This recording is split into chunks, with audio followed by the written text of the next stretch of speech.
The movie begins with the introduction of Sid, who is a high school senior student. He's an unpopular guy at school, and he wants to stay that way so he can spend his days there without any trouble.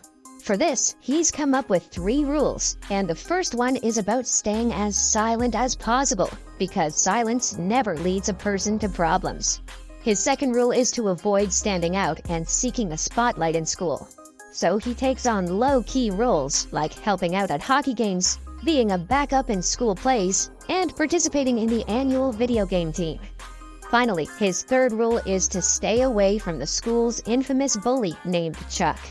Chuck is a troublemaker who beats anyone who gets on his nerves, and he records these violent encounters for his YouTube channel.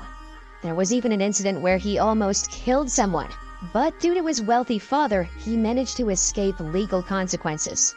Later on, we see a guy named Jim, who is Sid's best friend. Jim dreams of becoming a social media star, and he disagrees with Sid's way of life and the rules he's established for himself. While they're chatting, Sid sees a beautiful girl named Tiff, whom he's had a crush on for ages. He recalls that the last time he talked to her was when they were both 8 years old and dancing on the ice.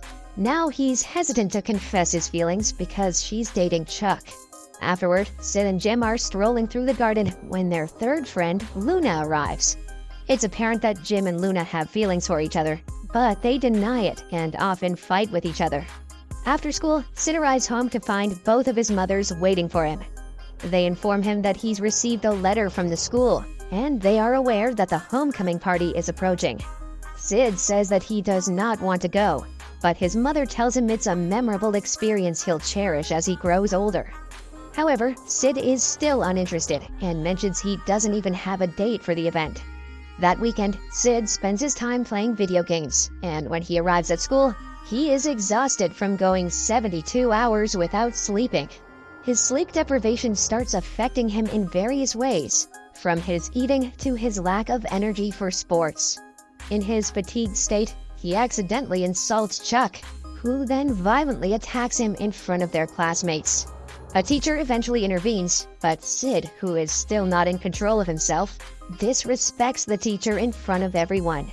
He has broken the 3 rules he set for himself by speaking out in front of the entire school. Chuck then promises that he will kill Sid the next time they meet.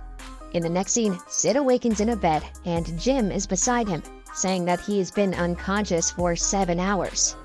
He also claims Chuck has been suspended from school for 2 weeks and is required to attend an anger management program. This means that Chuck will be back in school on the day of the homecoming party. Hearing this, Sid becomes terrified and believes that the end of the school year will also be the end of his life. He's frustrated with himself for breaking his own rules.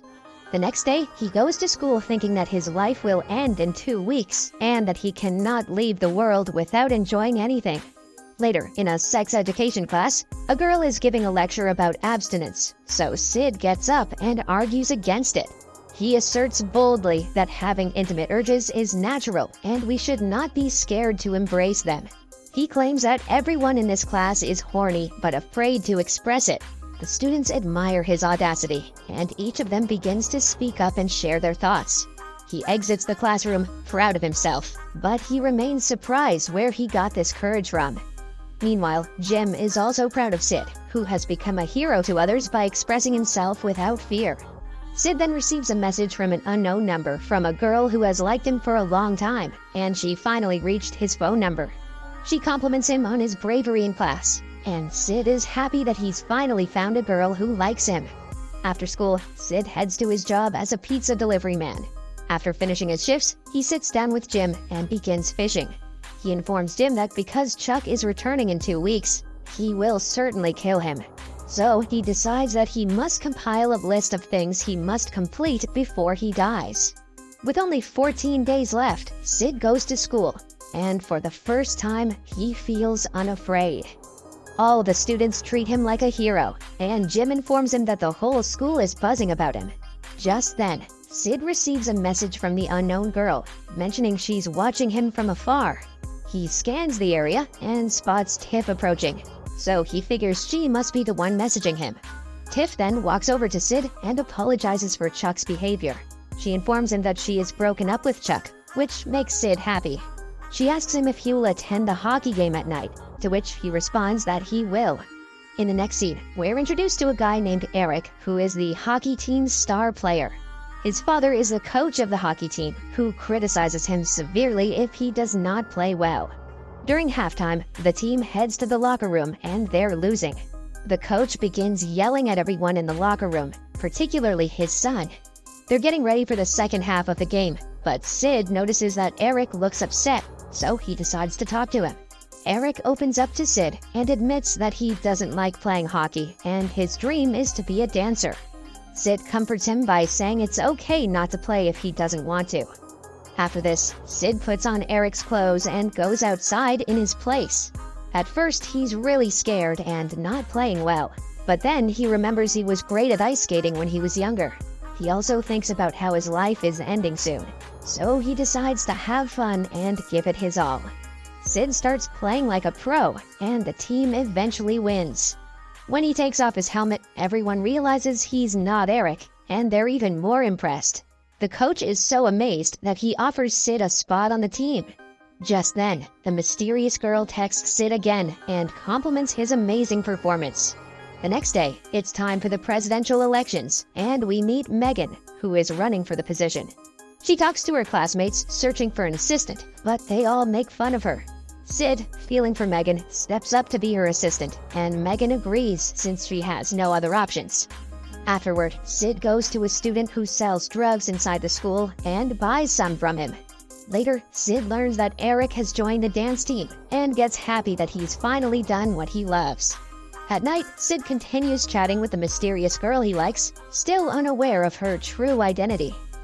Days later, it's election day for the student union president, and Megan is super nervous about winning. However, it turns out that Megan has accidentally taken Sid's drugs, thinking they were mints. Megan, who is taking drugs for the first time in her life, is terrified that she will lose her position. Sid then decides that he supports her, so he also takes drugs to reassure her that she is not alone. When the time comes for their speeches, both Megan and Sid lose their senses due to the drugs. They begin doing bizarre things like rapping and dancing on the stage, while the other students burst into laughter. The next day, it's the school play, and Sid notices Tiff rehearsing with a bully named John. Sid slyly puts something in John's makeup box, which gives him a pink eye and prevents him from performing. As a result, Sid is offered the role and happily performs alongside Tiff. After the show, Sid takes the chance to ask Tiff out to a party. In the next scene, Sid, Jim, and Luna arrive at Tiff's house to pick her up. Jim and Luna are still arguing like they always do, while Sid excitedly greets Tiff. Together, they all head to the party at a classmate's house. There, Sid and Tiff have a great time, enjoying each other's company. However, out of nowhere, Chuck shows up, demanding to know why Tiff hasn't been answering his calls. It turns out he was allowed to leave his anger management class a week early.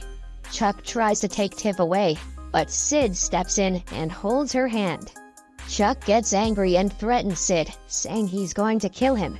But suddenly, Chuck's car catches fire, so he rushes to put out the fire. Meanwhile, Sid and Tiff escape from there and arrive at a forest where he makes a move to kiss her. However, Tiff hesitates and tells him she doesn't have romantic feelings for him. She confesses that she's still in love with Chuck and apologizes to Sid for misleading him. Sid is left shocked because he thought Tiff was the mysterious person texting him.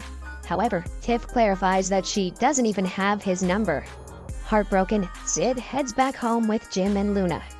The next day, Sid asks the mysterious girl to meet him, but she refuses, saying she's not as brave as him. He then gets up and tells his friends that they should log off and explore life beyond the computer screen. He reminds them that there's more to life than video games, and they are impressed. Just as he receives a text from the mysterious girl, he notices a girl in the room holding a phone and giggling.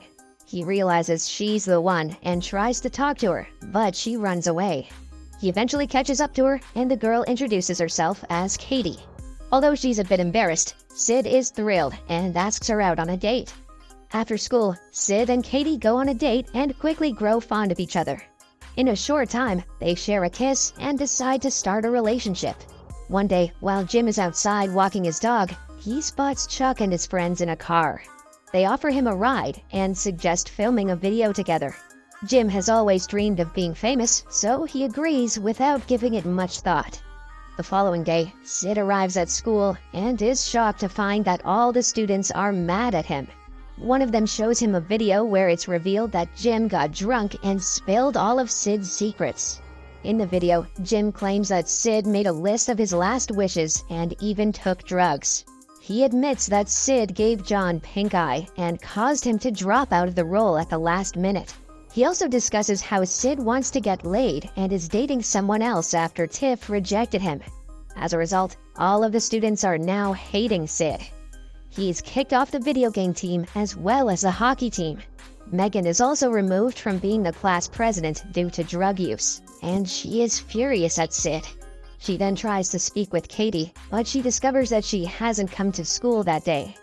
Later, when Sid gets back home, he finds Jim waiting for him, trying to apologize. However, Sid is still hurt and blames him for exposing his secrets just to be famous. He then goes to his room and tries to reach out to Katie to apologize, but she refuses to forgive him. The next day, Luna visits Sid at his house and pleads with him to forgive Jim, explaining that Jim didn't mean to insult him. The homecoming party is approaching, and Sid is reluctant to attend, but Luna encourages him to be brave like before. She also admits that she was the one who set fire to Chuck's car. After much convincing from Luna, Sid finally decides to attend the party. On the day of the homecoming party, Sid and Jim finally reconcile. Sid then approaches Katie, who refuses to speak with him. Still, Sid apologizes, explaining that he never meant to hurt her and confessing that she is the only girl he's ever loved. Realizing that Chuck could kill him at any moment, he says goodbye and walks away. Later, Chuck arrives at the party and violently attacks Sid, causing him to lose consciousness. After some time, Sid wakes up in the hospital with Jim at his side.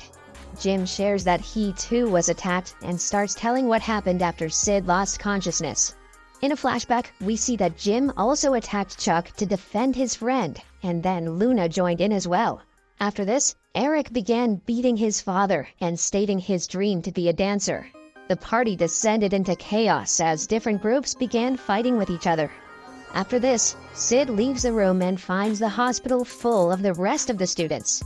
Meanwhile, we see that Jim and Luna have finally expressed their feelings and are dating now. Chuck has terrible injuries as well, and he is arrested for what he did. The rest of the students are all relieved that Sid is still alive after all the beatings. But he ignores everyone else and goes to Katie, asking her to forget everything that happened and start afresh. She agrees, and the two begin to dance together in the hospital hallway as the movie comes to an end.